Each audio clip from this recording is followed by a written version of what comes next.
Welcome everyone, Costin here with a discussion about Total War Warhammer 3 Immortal Empires to talk about the races that desperately need some changes. Maybe a rework, maybe just some buffs in some cases, but either way they need help to make them stronger than they are, or to improve their situation overall in Immortal Empires.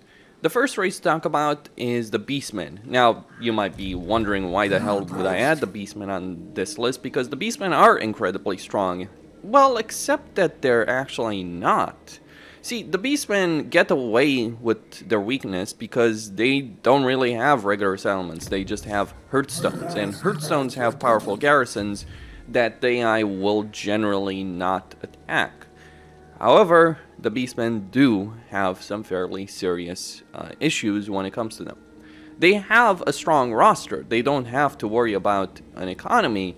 But the problem is that the roster itself is locked behind two things. It's locked behind Rituals of Ruination, and it's locked behind Dread. Now, if you're a player, you can handle this. Though even then, you're still going to encounter limitations because, well, increasing the unit capacity for units even by one, like Minotaurs, all that, is going to be a fairly expensive process with regards to the Dread, so you're going to need a huge amount of Dread to do so, to be able to maintain full stacks or even decent numbers of those good units. But beyond the fact that, yes, as a player you can tackle it, do you know who can't? The AI. Every single Beastman in AI is a joke. Every single Beastman AI faction gets wiped out pretty quickly, and very few of them manage to do anything. The one that actually does manage to do something worthwhile isn't Taurox or Khazrak or anything like that. In fact, they regularly get wiped out within, 10, 20 turns, or Malagor. The only one who is able to do anything in a campaign, and even then he still fails, is Morgor over here. But that's simply because he starts in a much better starting position against the Stallion, who isn't going to be able to stop him. But again, even he regularly gets wiped out by the factions around him. Now, sure, Beastmen will come up again and again, but what they come up with is largely insignificant when you do start encountering them on the campaign map. Again, it's very easy, it's free money, it's free experience. Now, maybe that is appropriate within the context of the lore, since the Beastmen aren't generally considered a threat, but I do find them pathetically weak to deal with. But that's partly because the AI has the same limitations as you do when you are playing them, and they don't necessarily manage to get past those limitations. So, in order to get better units as the Beastmen, you need to do Rituals of Ruinations, which the AI generally struggles to achieve in any way, shape, or form. I think, like, I've rarely seen the AI even manage to get level 1 Ruination, let alone level 2, 3, and so on, or 4. So that means even if the AI was being able to get the Dread, then let's assume that they get the Dread and the structures of the Horde to be able to recruit those units, both of which are questionable. Even if the AI manages that, they're still going to encounter the issue where they just can't recruit the stuff that they need. They won't be able to get the army capacity going. They won't be able to get the Dread upgrades that they need for unit capacity because they die very, very quickly. Now, the Beastmen do scale decently well, and that's fair enough, but only if they're played by someone with intelligence. If they're played by the AI, they tend to do very, very little. And Taurox is supposed to be this insane killing machine in the lore. Khazrak is supposed to be the terror of Middenheim, and yet what ends up happening again and again and again in campaigns is that they regularly get wiped out without achieving much. Like, Khazrak is dead within 10, 20 turns. The Empire generally kills him. Hell, if you're playing Karl Franz, you kill him very, very easily in your campaigns. And that applies to the other legendary lords. And I do believe that it comes down to the many limitations that they do have. So what would I do with the Beastmen? Well, I think some of the units should be available in an easier fashion. Like, you should start with more units than you do, not just Raiders and Ungors and Gors.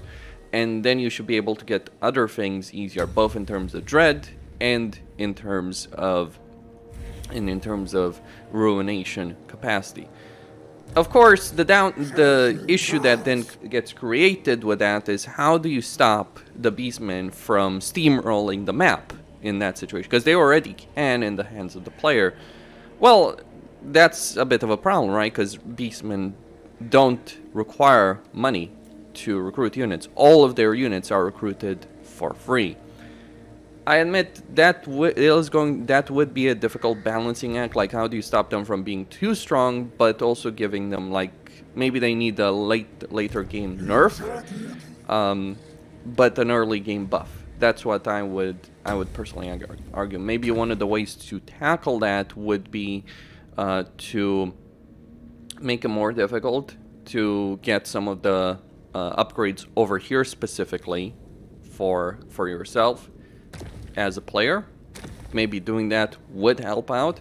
Like, being able to unlock units is all well and great, but it kind of gets ridiculous when unlocking the capacity for a Gorgon or a Cygor or Jabber's life is so significant, whereas increasing army capacity or increasing horde ranks or lord and hero ranks is that much cheaper. Like, yeah, you only need basically like 4,500 to unlock, all the hero ranks to recruit heroes at 15. Maybe that should be more expensive in Dread, but unit capacity should be lowered. But I do see a problem with the way the Beastmen work. Now, again, as a player, you overcome that, but you also overcome it kind of in a stupid way. What people like Legend of Total War have discovered is that actually the best way to play a Beastman campaign is don't spend your dread on any of the units, don't spend it on the upgrades here. Instead, just get army capacity, start your horde armies at higher rank. When once you've done that, you just start pumping out so much dread from your hordes, and then once you've got an enormous amount of dread, you just get all the units and steamroll the map. But I think that the Beastmen, maybe they need a stronger start, but perhaps a weaker mid-late game, to balance things out. That would make the AI better, that would make the situation for every player better instead of just relying on crappy Ungors. And the worst thing is, you really don't want to increase capacity ever of Ungor Spearmen and Ungor Herds or Razor Gores, Feral Manticores or anything like that. No, you don't want to waste the Dread on stuff like that because it's just a waste of time. Like, you want to save the Dread for Horde capacity, for Hearthstone levels, Lord and Hero levels, army capacity. So the playstyle ends up being nonsense in quite a few ways, but it's the best thing you can do. Like, instead of increasing the unit capacity for bad units, increase the unit capacity for higher units. But that means you're spending a good portion of your early game just playing with those bad units and only those bad units. You can make it work, don't get me wrong. You absolutely can make it work. And when it does work, it's something else, especially as Taurux over here. It's quite something else compared to pretty much every other faction. But it's just the early game is too weak, I feel, for the Beastmen, and maybe potentially fixing the early game would mean that they would need a mid or late game nerf to balance things out. But I do see the Beastmen needing some help, or at the very least the AI Beastmen needing some help to become more viable. Maybe it's just a case of really buffing the AI factions to give them more dread and ruination levels at least at the start, for them to have some help at the very start of their campaign so that they would be able to survive the many threats that they do have. That's just my perspective on that. And number 4 is the Empire. The Empire, if you're playing any of the Imperial factions, is actually pretty weak. But what's interesting to note is that if you're not playing the Imperial factions, they actually tend to get a lot of things done. That's because they're not limited. When you're not playing an Imperial faction, they're not limited in diplomacy and confederations as they are when you're playing them. So what's the issue? Well, prestige is pretty meaningless. Once you get to 1,000, 2,000 prestige, you don't really care about it anymore, so it ends up being meaningless. The diplomatic options with prestige also tend to feel lackluster. It's a pretty bad system. What about fealty and imperial authority? Well, fealty and confederations from fealty when you get to 10, right now, don't work at least half the time, if not more. encountered so many issues playing Imperial campaigns since patch 2.2, where the Confederation events just wouldn't pop off, or the Imperial dilemmas would just stop working. This used to be an issue in Warhammer 2. I believe they fixed it at some point, but it's popped up again in Warhammer 3. I do believe it's probably because of some of the changes that they made in 2.2. So that's a fairly major issue. But on top of a bug, let's call it that, on top of a bug, Imperial Authority is either a nightmare or it's something that you can easily cheese. How do you easily cheese it? Well, let's say an electro count, let's say Stirland. Let's give this example because it tends to happen on a lot of campaigns. Let's say Stirland loses Needling. This tends to happen because the Beastmen they're at war with will raise it to the ground. And then Talabayam, who's right next door, comes here and resettles it. Then you get an event to either demand a return of the territory, or you allow Talabayam to keep it. If you demand a return, you get one Imperial Authority. And this happens again and again and again. But how do you cheese that? Well, let's say a territory of... let's say you take a territory that's been taken from an electron count. Let's say the Moot falls to the Vampire counts, right? Let's say that happens. Or it falls to someone else. You take it, then you give it to Averland over here, and then you should get the event to demand the return or let Averheim keep it. And you start cheesing Imperial Authority. It starts getting quite goddamn ridiculous when you see it in action. So Imperial Authority, if you don't cheese it though, here's the problem. If you don't cheese it like that, or if you don't use the demand return of territory event, you're actually going to be in an Imperial Authority deficit, as Norland is going to be wiped out by the Norskins, as Ostland might be wiped out by Festus, Hockland certainly will be wiped out by Festus, Ostland might even be wiped out by Kislev. So that ends up being a problem. You need to basically cheese in order to survive as the Empire right now. You can, don't get me wrong, but it is an issue. Then on top of that, the limitations of diplomacy don't just affect you as the player, it also affects the elector counts between each other. Because, for instance, Middenheim could be raised to the ground, and then Talabayam, who may have a full strong army, won't do anything. Because they don't have the diplomatic relations with... because of the limitations of defensive alliances, military alliances and all that, it means that the elector counts between each other don't have the relations to actually go help each other out, even though they can and they absolutely should. I mean, it's brutal enough when you start seeing the Empire collapsing, but it's even worse when you see the Imperial factions wasting time. Hell, it's even terrible when you're playing, say, as Balthazar Gelt, and you see Reikland, for instance, which I've got here in the campaign. You see Karl Franz, instead of going to help Middenheim or Hockland or anything like that, he's going to go to war in the south. There are some fairly terrible situations that do happen in Imperial campaigns because of the severe limitations of diplomacy. And quite frankly, the whole fealty system, Imperial Authority system, is pretty awful overall. And I think that given the advances in diplomacy that have been made in Warhammer 3, it just doesn't stand to scrutiny. Why should we care about the rest of the Empire? In point of fact, if you cheese Imperial Authority, assuming you don't get a bug where you can't confederate, if you choose Imperial Authority, you don't have to care about the rest of the Empire. Let it burn. Eventually, sure, you will want the territory because it's good territory, it's got the great economy, but you can end up in a situation where you're either playing as Gelt or Karl Franz, where you don't care about the rest of the Empire as long as you have enough Imperial Authority. And that, to me, is also against the spirit of the campaign. It says a lot. Like, you can flat out ignore the Empire as long as you have the magic number of Imperial Authority of 1 here, plus 1. As long as you have that or more, it doesn't matter if the rest of the Empire burns. In a recent Gelt campaign that I played for the sake of the guide that I did for him, I reached a point where I could have where Nordland was gone, Hockland had died repeatedly, Ostland was gone, and I couldn't care less because I had enough Imperial Authority to do other things. And it actually gets worse than that because I had enough Imperial Authority to actually declare war on some of these Imperial factions. Like, no, I'll take it for myself. get the sweet benefits for myself.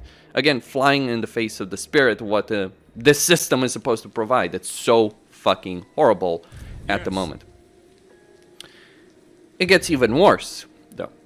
Because of the limitations of Imperial authority, you're actually better off if you're playing as Gelt or Karl Franz to not really worry too much about the Empire. Taking Sylvania is worth it, absolutely, because you do get the Electric Count benefits there. And you do get an incredible settlement and slot settlement over here in Drakenhof. And you get 2 really good provinces, and they should be safe if you can make decent deals with Zufbar and Karakadrin, and you should be able to. But once you do that, it's like, the rest of the Empire, well, don't care as long as I have enough Imperial authority. Maybe Ostermark, but that Ostermark puts you dangerously close to Kislev and all the issues that they encounter.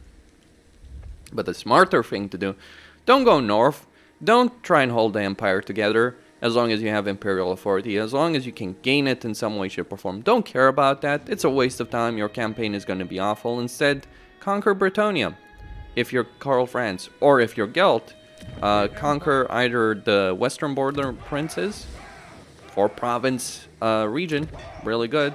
Eastern border, maybe not so much. Tylea, Estalia, Sartosa itself. That's a much better way to spend your time because you don't have to deal with the Imperial fealty system and the electric counts. Like, if you can just ignore the electric counts, you're actually in a much better position on the campaign map than you are if you do. In fact, at one point I'm considering just playing an Imperial campaign where I just don't give a damn what happens to the rest of the Empire, even with the Civil War downside, and just go for other parts, to conquer other parts, chilling while the Empire burns. Just because dealing with this system is such an absolute nightmare.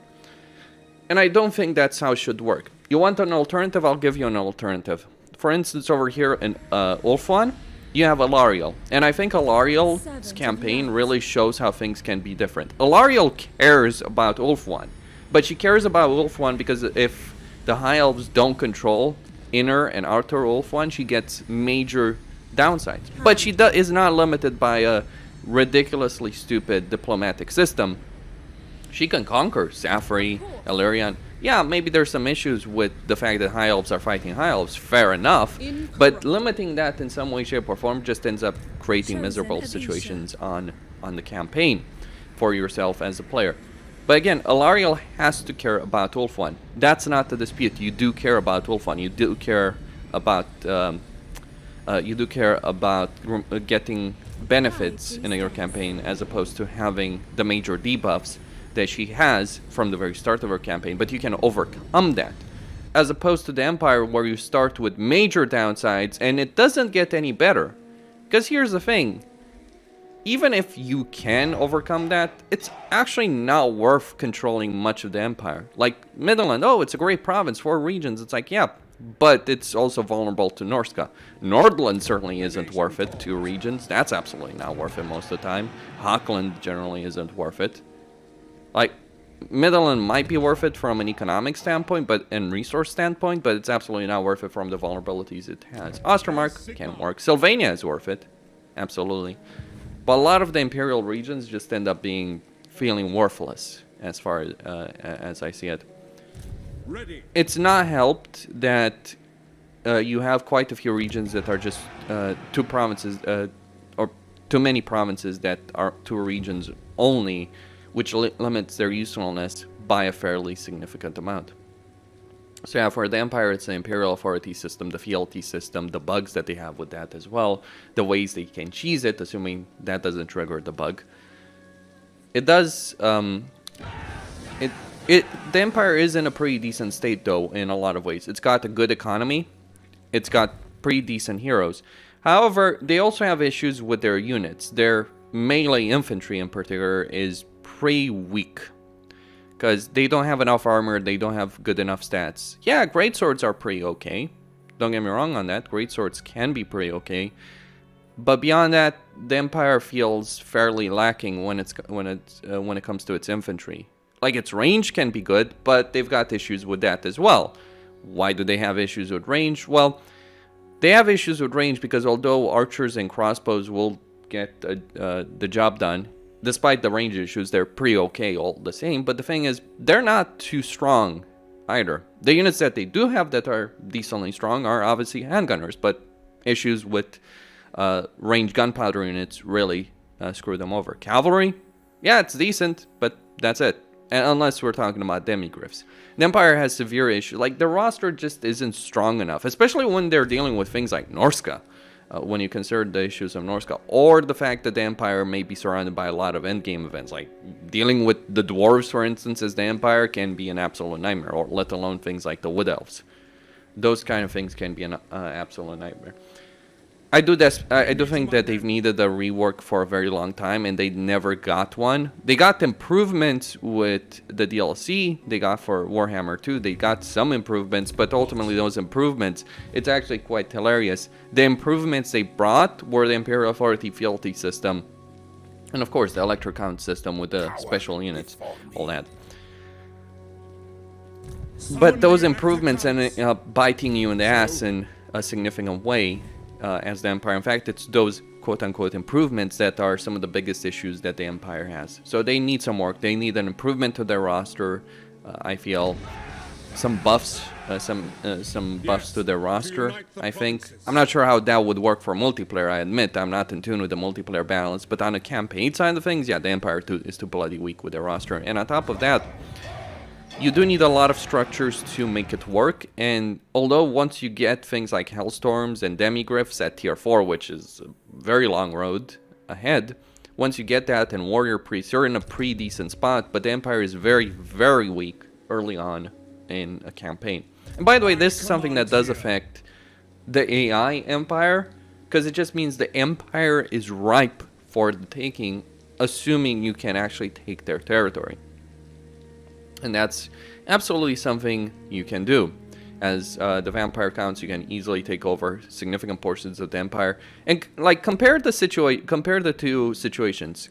Taking out Vlad, yes, you can do it early on as Galator France, but it is a struggle unless you're cheesing him in the middle of a settlement, and he's just sitting there getting his ass wiped because the AI does nothing in terms of defensive battles. Like, if you catch them in a walled settlement, you just blast them away without entering the settlement, killing them, doing that multiple times, right? Doing the siege multiple times once you run out of ammunition, if you run out of ammunition.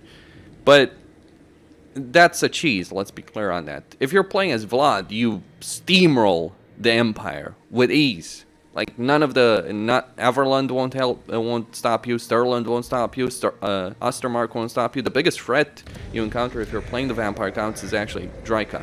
Like, you just compare those situations. One is a nightmare to deal with if you're playing the Empire trying to deal with the Vampire Counts. The other is just a complete steamroll because the Empire is that weak. And it's actually weak for any race to conquer at the moment. Now, at number 3, it is the Dwarves. Even with patch 2.2 and the Grudge fix, I personally think that Creative Assembly overlooked the Grudge issue in Immortal Empires, and then now they're calling it a fix.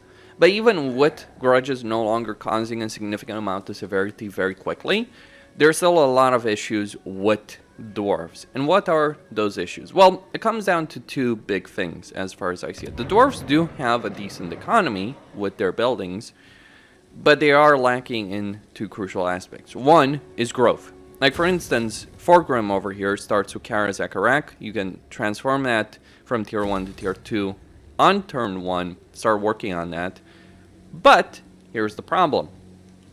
Getting into tier 3 would take a significant amount of turns. Sure, that's because he doesn't control any of the structures, but even with the other settlements, which you can gain fairly quickly, even with that, it's still going to take a significant amount of time to get to tier 3, let alone tier 4 or tier 5.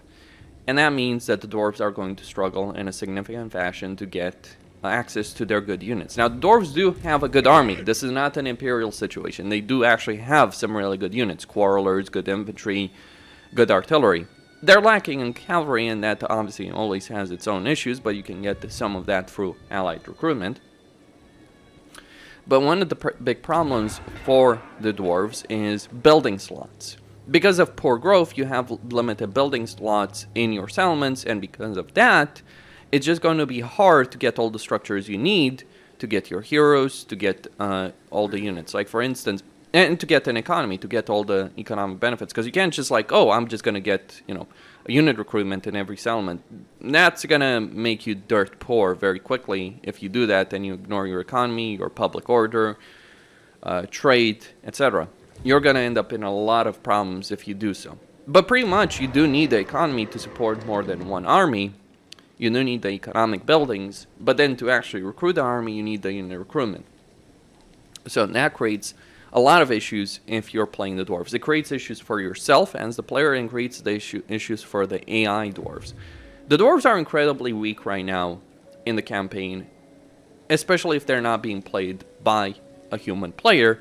Because of the limitations in building slots, they can't get access to their good roster, even if they could afford it. And that means that the AI dwarves tend to be wiped out or dominated by the greenskins, unless they're helped out by some other factions. You can help out the dwarves, and they do become more useful, but even then, how useful they are, as played by the AI, is still incredibly limited, largely due to the growth situation that they do encounter. They have a decent economy, but they have horrible growth. On top of that, they are actually lacking in a crucial department, casualty replenishment. They only have a structure that can give them 2% casualty replenishment at level 1, free at level 2, all the way up to 5% casualty replenishment at level 4, at tier 4. Research-wise, I can also talk about how their research tree is filled with a lot of bloat and a lot of stuff. Like, for instance, let's say you want to get control. And that's probably something you're going to want to do playing as the dwarves. Well, you start with 1, right? You get 1 for 3 turns. Then you get 17 turns to get 2. Obviously, there's other benefits as well, because you empower some commandments.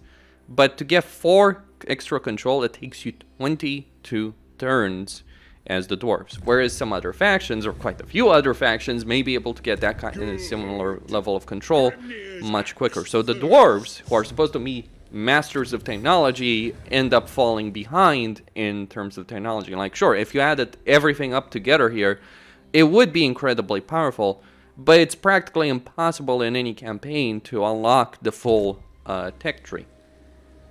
And because of poor casualty replenishment, even though the dwarves may do well in a battle, it's going to be very, very difficult to continue on. That's because they don't have any hero that can give them casualty replenishment. The Thane doesn't, the Engineers don't, the Rune Lords don't. So you struggle with regards to casualty replenishment in a fairly significant way. I believe in the lore they should have some lords, some heroes that could give them, the Brewmasters maybe, that could give them that kind of casualty replenishment that they need, but those are not present in Warhammer 3. The dwarves suffer significantly from a simple fact. They never got any kind of major improvements, with the exception of Forex free DLC, but it's a free DLC, which mainly, that free DLC affected grudges, post-battle options, and the Forge, right? Oath Gold, specifically. And although those were welcome additions, they were left behind when it came to growth, when it came to some hero options, when it came to being able to unlock the units in their roster that they absolutely need in order to succeed on a campaign map. So they're struggling because of limited growth. They're struggling because even though they have great units, it's harsh trying to get those units unlocked because, again, limited building slots in their settlements. It's worse in some campaigns than others, but it's a pretty major affair in all of the Dwarven campaigns. If you don't have good casualty replenishment, if you don't have decent casualty replenishment, you might be able to win some harsh battles, but then you're not gonna be able to deal with the next set of battles. Compare that to the greenskins, the natural foes for a lot of the dwarves. And this is one of the things that really helps out the greenskins. The greenskins do have great casualty replenishment, can get access to their units much faster because they have amazing growth, some of the best in the game actually. They have amazing growth, And every single one of their armies, when they do declare a war, also gives them up to 20 more units attached to every single one of their armies. So Warzak here, he's not going to come at you with just 20 units. He's going to come at you 40 units. And that's just assuming he sends only one stack. Surprise, surprise, the greenskins are more than capable of recruiting more than 2 free stacks and just overwhelming you with numbers. Now, I get it, the dwarves should be outnumbered from a lore perspective. But the thing is, they don't have such incredibly overpowered units that they can fight so many stacks of troops, or fight 40 units after 40 units after 40 units. This is something that hurts the dwarves, especially on the campaign map, when played by the AI.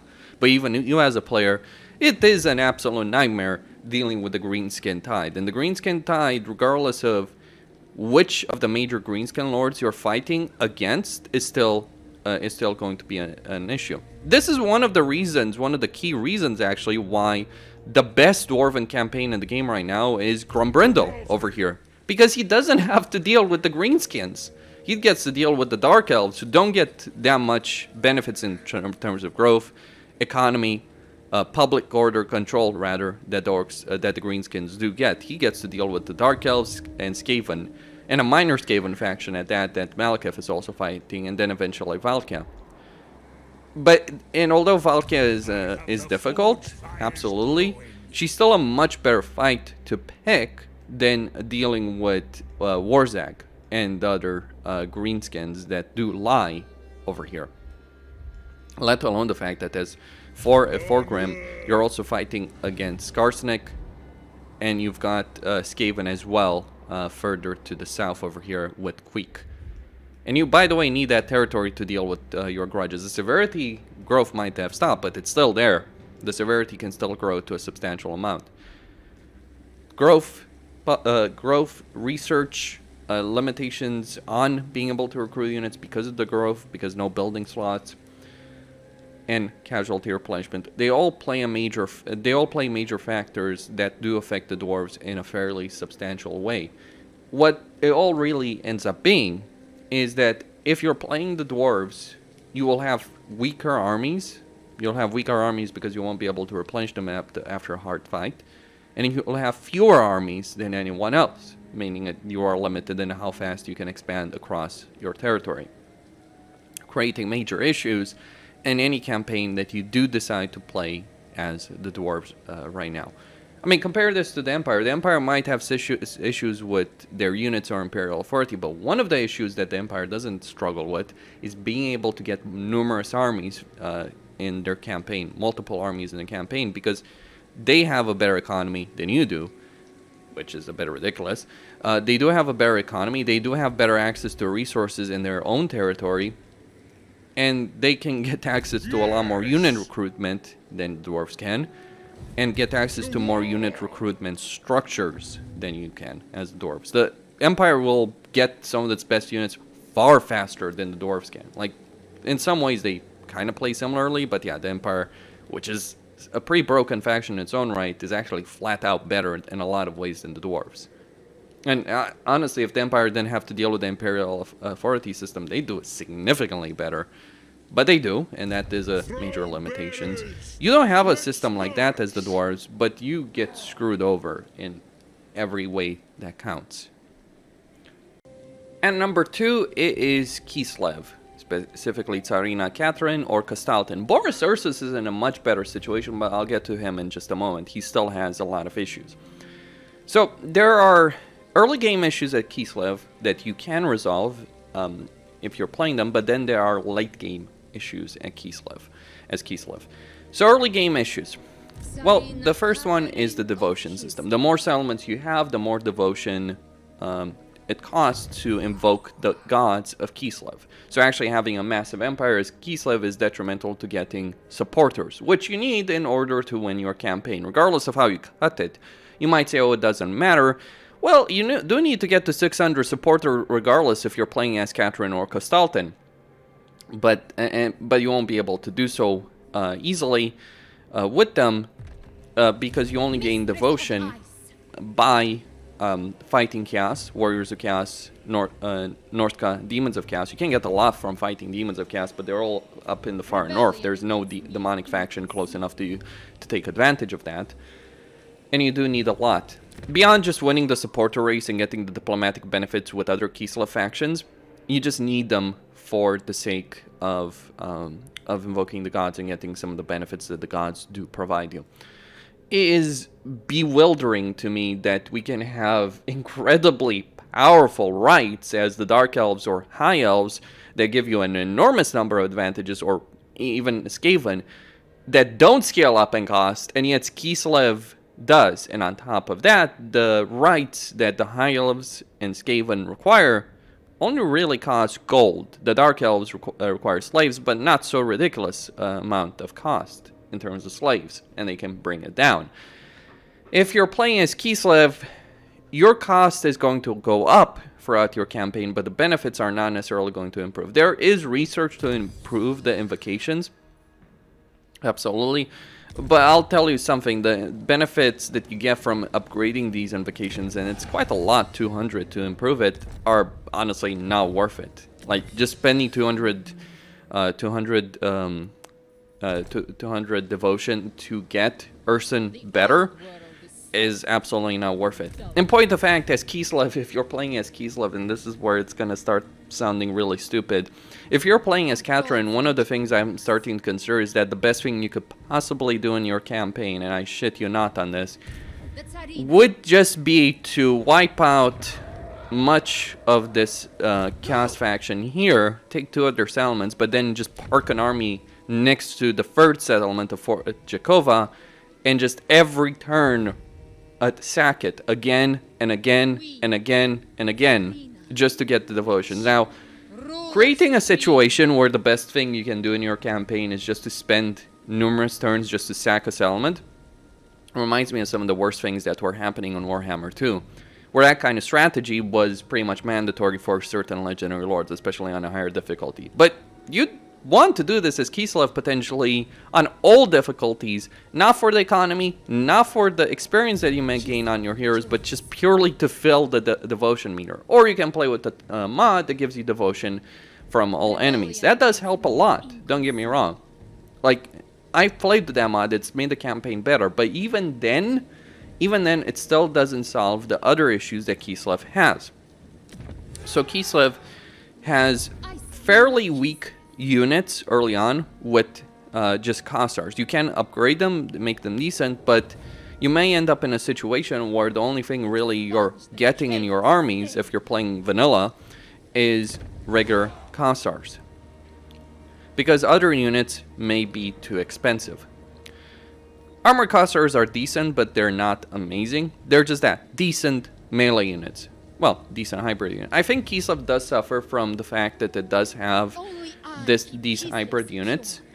Like, Ice Guard are the only exception. Ice Guard are the only good, really good hybrid units that Kislev has, and even then they're not as good as some other dedicated units. Some of the best units that Kislev has are the dedicated units, Tsar Guard, or more likely Warbears.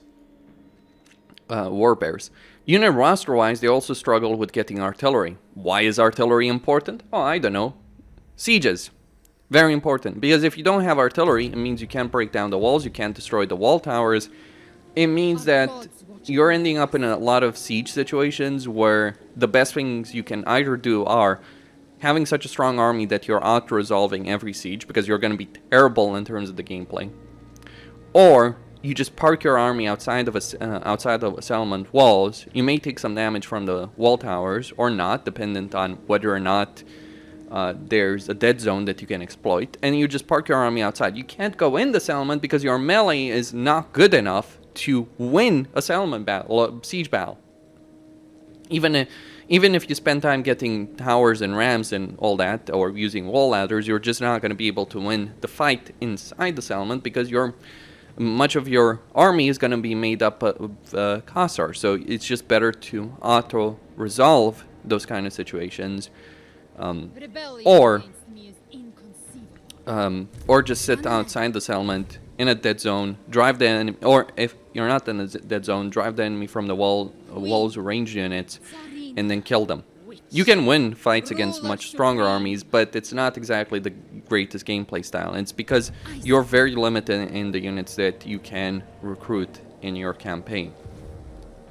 And you're not limited like dwarves are because of their growth. No, you have decent growth. Maybe even good growth, depending on who you invoke. Like if you invoke Celiac, if you are playing Boris Ursus, for instance, you can get some pretty great growth actually as Kislev. You're limited because of the economy.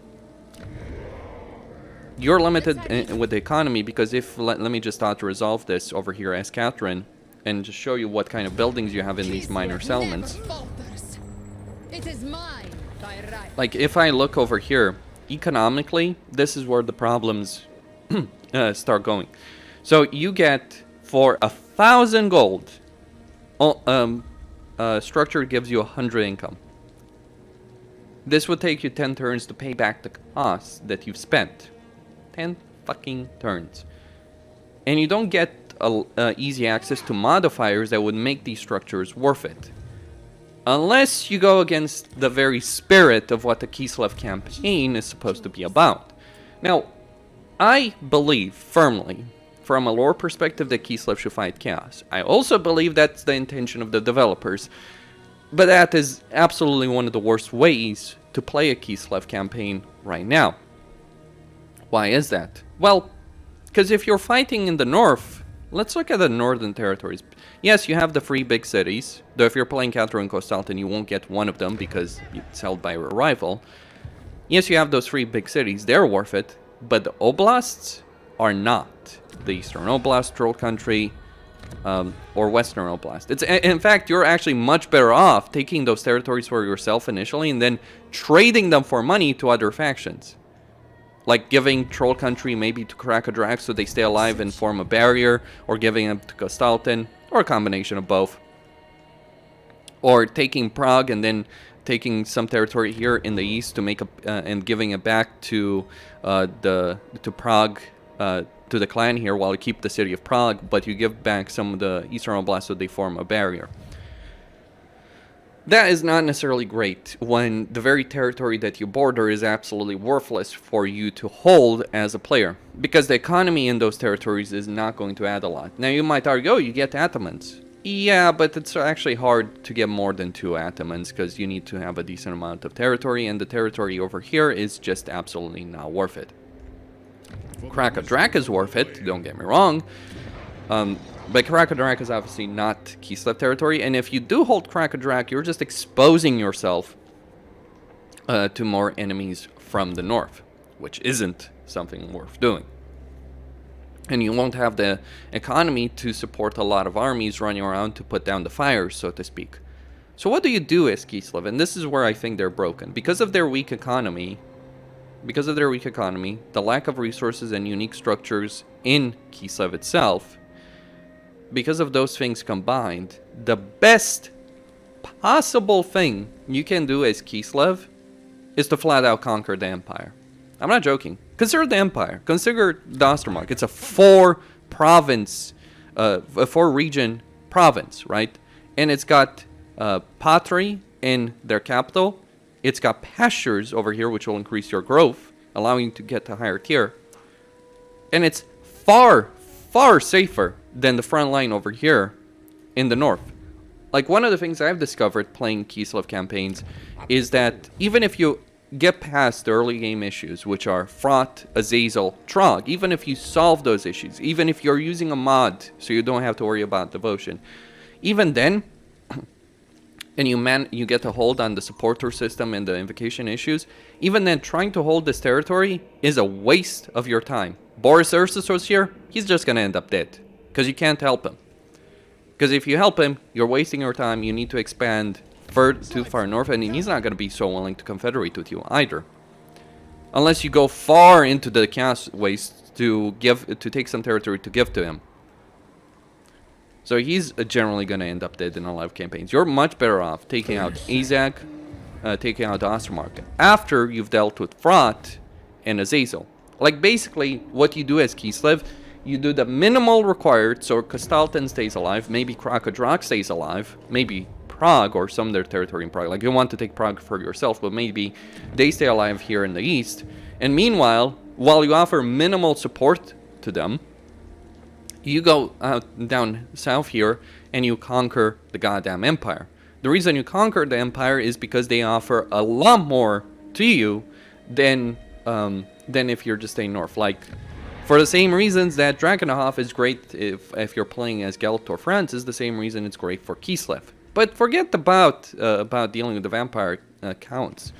Consider conquering Talabayam, Stirland. Like, you've got wine. Wine is great to have.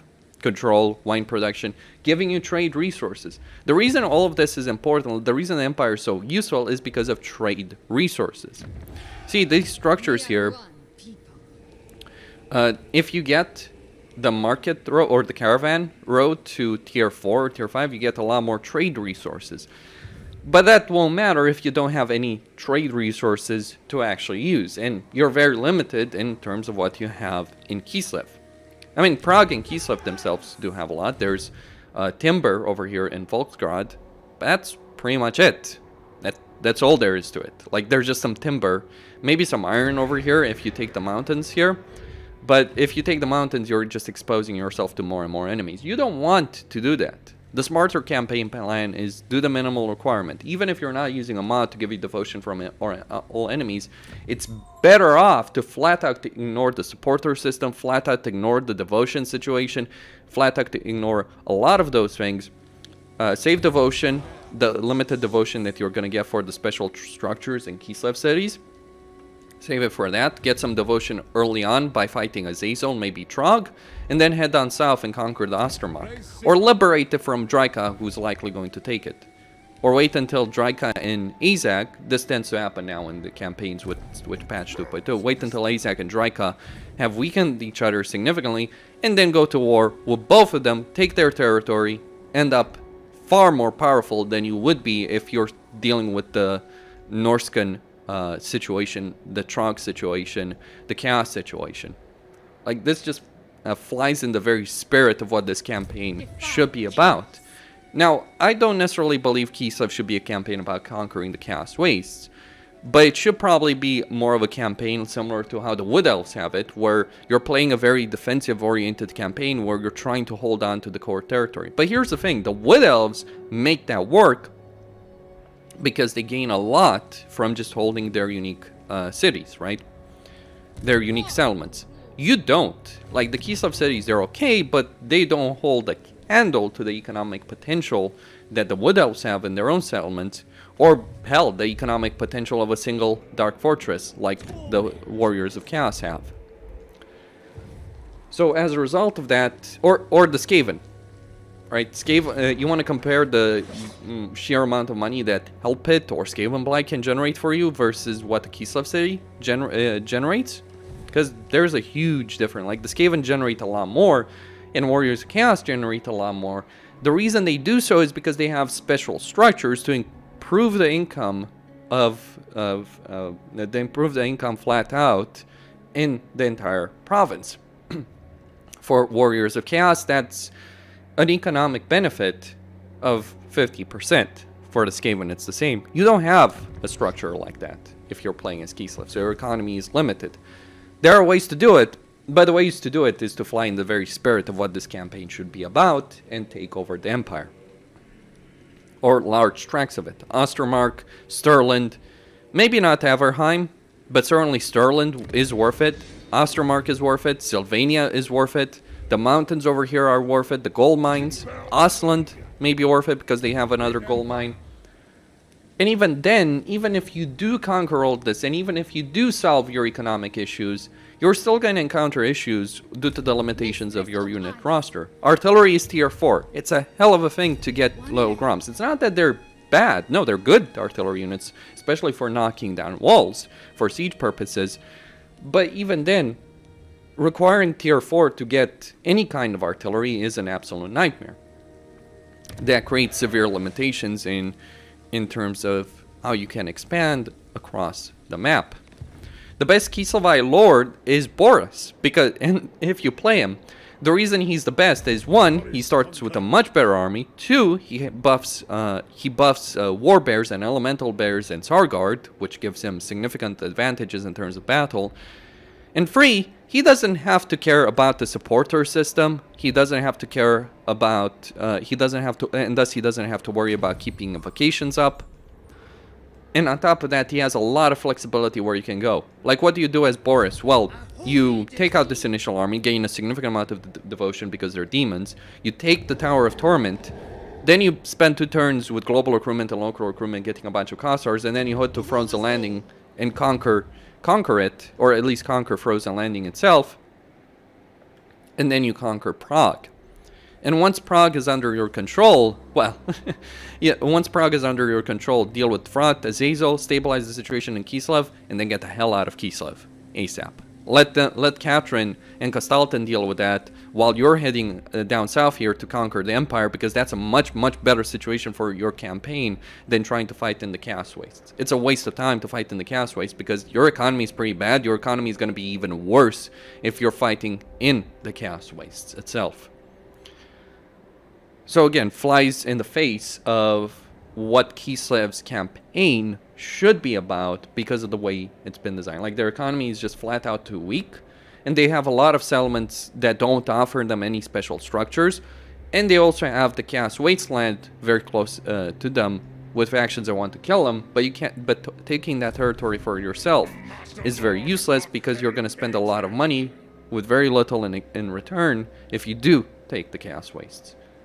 So there are problems. I think Kislev needs a far better economy, needs some help with their units, especially in terms of being able to get artillery earlier, needs help with their unit roster to be able to handle sieges specifically, because they don't have a good unit roster to be able to handle sieges.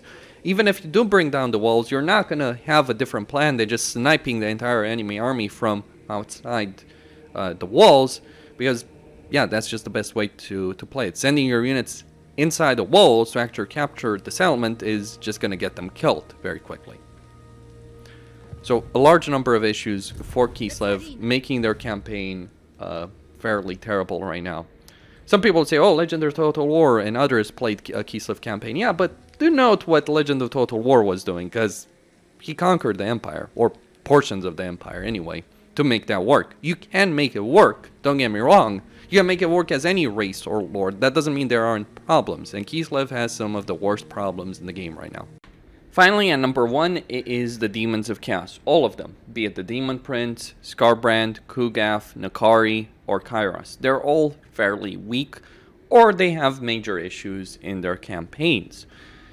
They all have a relatively weak economy, though Nakari actually may end up having the best economy of all of them. That's because Nakari's structures can generate a decent amount of income, provided, of course, that you're running at control deficit, which you would unless you're using any kind of mods for the sake of that. You might. And there's also pleasurable acts where you can sacrifice control to improve the income from all buildings in the local province. However, although Nakari may have a decent economy, Nakari's army is not necessarily going to be the very strongest that is available, because it's a full melee army with no options in terms of ranged, no artillery options, which is something that can be a lot of problems. And although you have some gray melee, you don't have the durability of Skarbrand or Kugaf, so you're really reliant on speed, which creates a lot of issues in some battles. Though I would probably say Nakari's campaign is the most playable of all of the demonic factions at the moment, partly because you can get the full-on cultist faction for free, and you can just throw that at an enemy very quickly, and partly because of the vassalization system. But even Nakari has issues because of its starting position here in Ulfwan. You're actually much better off going into Bretonia and conquering the entirety of Bretonia, but even then you're still going to have severe economic limitations, army limitations, how many armies you can recruit if you're playing as Nakari. Though, at least you can get a lot of heroes. You can get a lot of heroes by establishing a cult and training and getting an extra cultist for every cult if you have enough devotees to get that going. Certainly, you can get a lot of heroes, and you can make Nakari an absolute wrecking ball of a hero in battles. That's true enough. He can be pretty scary to deal with in an actual battle if he's played by the AI, but generally you don't see more than one army, even on Legendary. More 1 or 2 armies or 1.5 armies of Nakari if you're playing on Legendary, and they tend to get wiped out fairly quickly by the elves. Like, you're playing a mediocre faction at best against some of the strongest factions, some of the strongest legendary lords in the game. That's going to bite you in the ass. Much better to go for Bretonnia, abandon Ulfon, abandon everything that Ulfon represents, come back later when you're much stronger, but then Tyrion and Alariel are going to be much stronger in their own right. Actually, the best thing you can do if you're playing Nakari is to vassalize Morathi and get her to win the battles for you. At least you have those options, right? Skarbrand doesn't have those options. He has a powerful army, but it's just one powerful army with the Blood Hosts, which have a lot of limitations because they can't replenish, so it means you have to fight a lot of battles manually. Kugaf is screwed over because of his starting position with Lizardmen and Gorst, which can be a hard counter for him.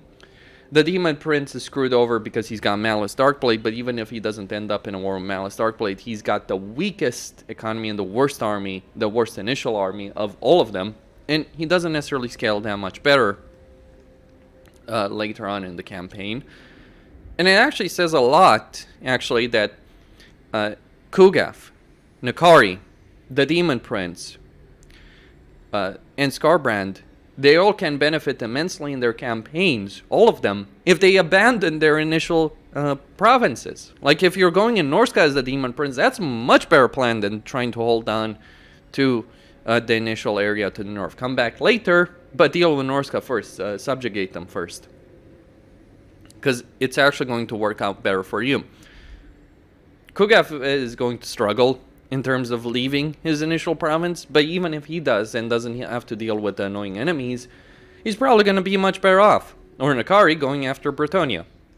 That says a lot about the state of all of the demonic factions, and it also says a lot that the only one who tends to accomplish anything, and even then limited, is Skarbrand. But that's because Skarbrand AI doesn't have the economic limitations that you do as the player when you're playing Skarbrand yourself. So a lot of problems when it comes to that.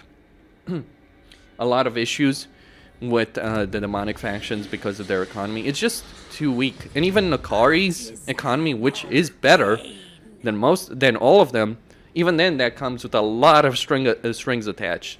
Though that's Slaanesh for you. There's a lot of downsides to following Slaanesh, and should be expected. But even though Nakari has a much better diplomatic situation, can get vassals, can get all of that, he's still in a really, really rough state of affairs. Because consider this situation. I'm at war with Alariel, at war with Elfarian, and soon enough I'll be at war with Tyrion. If that's not a harsh situation for you, I don't know what is.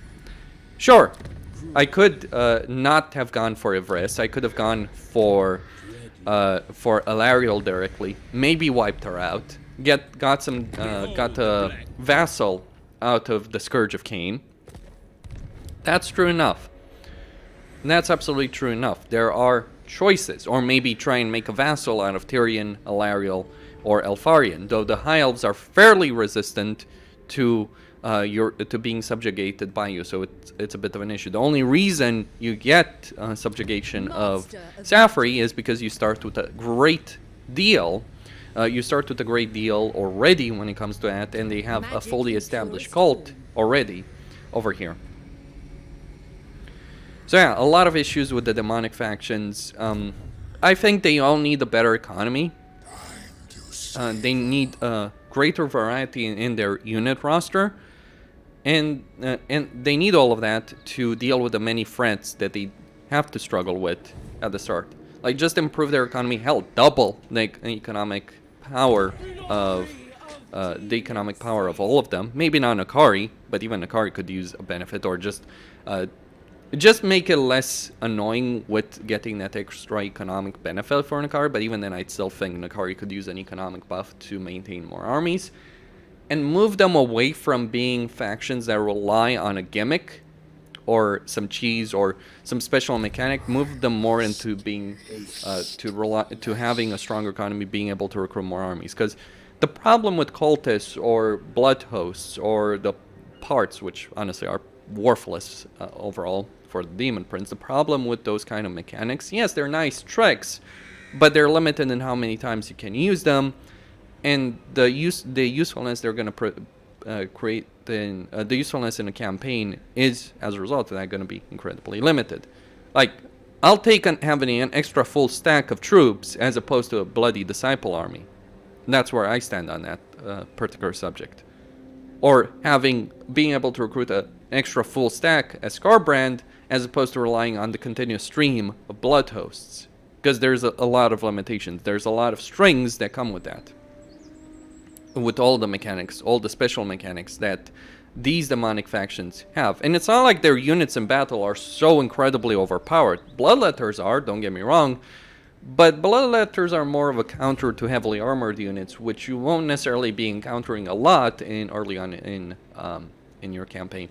Also, it says something about the demonic factions. The Demon Prince without the Champions of Chaos DLC is far weaker than with it. It says a lot that some of them are so heavily dependent on a DLC for another race, or another faction altogether, to actually be worth anything.